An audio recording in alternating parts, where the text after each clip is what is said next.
కడిగి ఆరబెట్టి తర్వాత నూనెలో డీప్ ఫ్రై చేసిందనమాట. ఇదిగో ఇలా గోల్డెన్ కలర్ వచ్చేలాగా డీప్ ఫ్రై చేసింది చూడండి. అలాగే 100 గ్రాములు చింతపండు 1 గంట నానబెట్టుకొని ఇలా మిక్సీ జార్లో వేసుకుని ఇలా పెట్టుకుందనమాట, ప్రిపేర్ చేసేసుకుంది. అలాగే 100 గ్రాములు కారం పొడి, 300 గ్రాములు కల్లుప్పు, ఆవాలు మెంతులు పొడి 100 గ్రాములు, 1 టేబుల్ స్పూన్ పసుపు, ఉసిరికాయ ఊరగాయకి కావాల్సినవి. అలాగే ఇప్పుడు తర్వాత పెట్టేస్తుందన్నమాట. ఇలా తర్వాత అయితే వేయించుకోవాలి. అలాగే 1 టేబుల్ స్పూన్ పసుపు యాడ్ చేసేసుకోవాలి.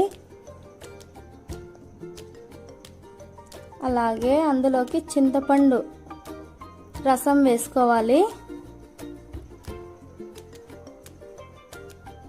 ఇలా రసం అంతా వేసేసుకోవాలి. వేసేసుకున్న తర్వాత కలబెట్టుకుంటూ ఉండాలి ఒక 15 మినిట్స్ వరకు. చూడండి 15 మినిట్స్ తర్వాత ఎలా ఉడుకుతూ ఉందో చింతపండు రసం. ఇప్పుడు వచ్చేసి ఇందులోకి కారం పొడి, అలాగే ఉప్పు, ఇవి రెండు యాడ్ చేసుకొని కలబెట్టుకుంటూ ఉండాలన్నమాట. 15 మినిట్స్ ఇది కూడా కలబెట్టుకుంటూ ఉండాలి. ఎందుకంటే మనం కల్లుప్పు యాడ్ చేసాం కదా, అది బాగా కరుగుతుందన్నమాట కలబెట్టుకుంటూ ఉంటే. స్టవ్ స్లో ఫ్లేమ్లో పెట్టి కలబెట్టుకుంటూ ఉండాలన్నమాట.